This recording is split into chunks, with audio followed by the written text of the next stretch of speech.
Smart et réglo, le droit, rien que le droit. On en parle aujourd'hui avec Clarisse Thomé-Duarte. J'ai pas dit de bêtises. Hein. Non. J'avais dit Duarte la première fois en mettant un accent. C'était tout à fait impropre. Thomé-Duarte. Experte en droit des affaires chez SVP Information Décisionnelle. Vous avez choisi de nous parler d'un sujet alors, qui ne fait pas la une des médias, mais qui est un vrai sujet concret. C'est la rupture brutale des relations commerciales. Qu'est-ce que c'est donc ? Alors c'est un contentieux qui est extrêmement important auprès des juridictions commerciales, il faut le savoir. Ça consiste à faire en sorte que deux sociétés qui sont en relation d'affaires ne puissent pas brutalement rompre leur relation commerciale l'une avec l'autre. Alors ça ne veut pas dire qu'on n'a pas une totale liberté de choisir ses partenaires commerciaux, bien évidemment. Les contrats éternels ne sont pas admis en droit français. En revanche, ça a pour objectif, le but poursuivi ici, est de faire en sorte de permettre à son co-contractant d'anticiper une rupture pour réorganiser ses affaires et pourvoir à la recherche de nouveaux clients. Pour le dire très concrètement, je suis prestataire.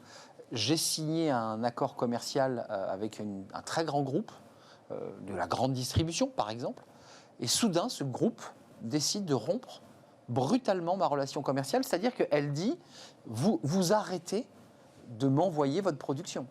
Alors c'est à juste titre que vous parlez de distribution, Bah parce oui. que justement ce dispositif il a été créé pour protéger les fournisseurs des référencements des centrales d'achat et du milieu de la distribution. C'est pour ça que je soulève ce sujet. Donc ça a été créé à l'origine pour ce secteur en particulier. Néanmoins aujourd'hui ça concerne un panel extrêmement large d'activités commerciales, c'est toutes les activités de production, de distribution et de services. Donc c'est quasiment toutes les activités commerciales et économiques qu'on peut rencontrer.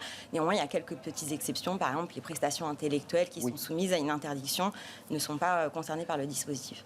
C'est quoi les comportements susceptibles d'être sanctionnés ? C'est-à-dire que vous nous dites qu'il y a quand même quelque chose qui cadre la relation commerciale et de but en blanc, à brûle pour point, on ne peut pas couper cette relation commerciale, c'est ce que vous nous dites. Il y a des choses qui protègent. Qu'est-ce qui fait qu'ils peuvent être sanctionnés ? Alors, les points de vigilance sur lesquels on peut vous reprocher un comportement restrictif de concurrence, parce que c'est comme ça que c'est identifié, c'est le fait de rompre brutalement, sans un préavis écrit. Et alors, c'est pas rompre nécessairement totalement, ça peut être aussi rompre partiellement. C'est-à-dire que même si vous n'avez plus pour des raisons X ou Y envie de travailler avec quelqu'un et que, par exemple, vous avez trouvé un fournisseur moins 10 ans ailleurs, vous ne pouvez pas intempestivement baisser vos commandes et réorienter votre négoce sans donner à vos fournisseurs un préavis suffisant. Combien le préavis ? Alors, ça va dépendre, justement, c'est la particularité ici du dispositif, c'est que ça dépend préalablement, vraiment, c'est le critère prépondérant, ça dépend de la durée de la relation commerciale. Qu'est-ce qui avait été signé ? D'accord. Pas nécessairement. Pas forcément. Justement, parce que quand bien même, par exemple, vous n'avez pas de contrat avec votre partenaire, on va considérer la durée globale de votre relation d'affaires. On va l'estimer, quoi. C'est l'appréciation de la durée globale. Celui qui s'en prévaut va devoir rapporter. Mettons que vous êtes lié par un contrat de 3 ans qui est reconduit depuis 12 ans. On va apprécier la durée totale des 12 ans de relation d'affaires commerciale. Exactement. Donc ça peut être un préavis de quoi ? De 6 mois, de 7 mois, de 8 mois ? Ça peut être 1 an pour se retourner, pour le dire un peu directement ? Il existe des usages commerciaux. On considère plus ou moins que lorsque la relation ne présente pas de spécificité, 1 mois par année de relation commerciale, c'est raisonnable. Néanmoins, si vous êtes dans une situation particulière, un secteur d'activité où il y a peu de concurrence, une relation d'exclusivité, une situation de dépendance économique de votre co-contractant, les délais peuvent être augmentés. J'ai un monoclient, par exemple. Dans le cadre d'un monoclient, je fournis 90% de ma production à la grande distribution, je suis mort. Exactement, ça vise j'ai pas le temps de me retourner. Ça vise à protéger le co-contractant pour qu'il puisse pourvoir à la recherche de nouveaux clients. Donc l'exclusivité ou la dépendance économique va être un facteur qui va allonger les délais. Néanmoins, il y a quand même une nouveauté législative depuis 2019 qui a introduit une disposition selon laquelle, dès lors que vous respectez un préavis de 18 mois, vous ne pouvez jamais être sanctionné. Donc, si on se prémunit en amont d'avoir envoyé ce préavis, juste un mot, parce que c'est intéressant. Écrit et explicite. On entend bien le fait qu'il faille écrire pour justifier sa rupture. Est-ce qu'elle doit être motivée, cette rupture ? Pas du tout, pas du tout. Après, il faut vraiment que la volonté explicite de rompre la relation à l'issue du préavis soit vraiment manifeste.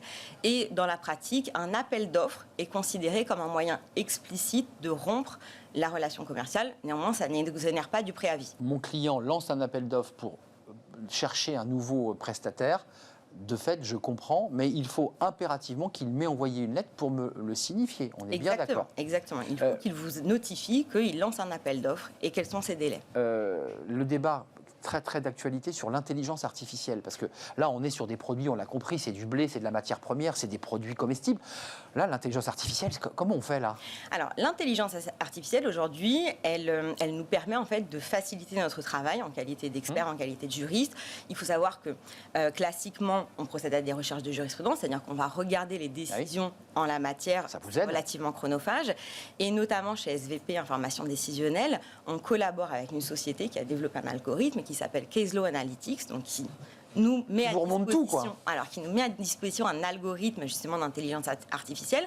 Dans la base de données est implémentée toutes les décisions réelles, la tête chercheuse, qui concernent des dossiers qui ont été réellement jugés. Et l'outil va nous permettre, avec des critères extrêmement fins qui concerne cette matière-là, de rationaliser ici une recherche par des critères très déterminés. L'algorithme, il retrouve tous les points de concordance avec des dossiers qui sont similaires. Et à vous de le travailler.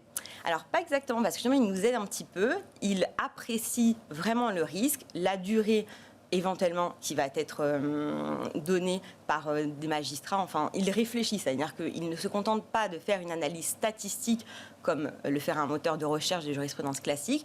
Il va vraiment apprécier les données pour nous donner des fourchettes de risque et une estimation. Clarisse, vous savez qu'il y a des avocats qui nous regardent, qui vont écrire des lettres, qui vont dire « Mais qu'est-ce que c'est que cette histoire? Vous êtes en train de tuer notre métier ». Pas du tout, parce qu'il ne faut pas non plus considérer on va avoir des lettres, hein. Alors, il ne faut pas considérer que ça remplace le travail du juriste. Je le suis moi-même, donc je connais très bien ce type de contentieux.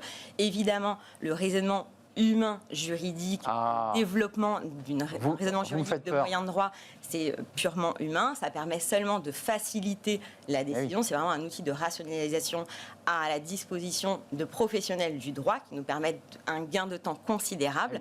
Néanmoins, celui qui va traduire de manière tangible les prédictions de l'algorithme, c'est le juriste, c'est l'avocat. Enfin, c'est un outil quand même très précieux parce que le cerveau humain ne peut pas compiler et aller chercher dans la base de données juridiques. C'est énorme. Exactement. Il fait en quelques secondes ce qu'un juriste met beaucoup de temps à faire. Avant de nous quitter, ça se règle dans quelle chambre, ça, ces conflits? Ce sont des juridictions spécialisées. Il y en a 8 en France. Alors, je ne les ai pas de toutes... C'est très pointu, ça. Exactement. Il n'y a qu'une seule juridiction d'appel qui peut traiter ces dossiers, c'est la Cour d'appel de Paris. C'est la Cour d'appel de Paris qui, en ressort ultime, vient trancher. En cas, on appelle. Et en cours de cassation. En cours de cassation, où on règle ces litiges commerciaux. Exactement. Donc, il n'y a que 8 cours qui règlent ces litiges commerciaux. 8 tribunaux de commerce, qui sont en mesure de juger ce type de contentieux.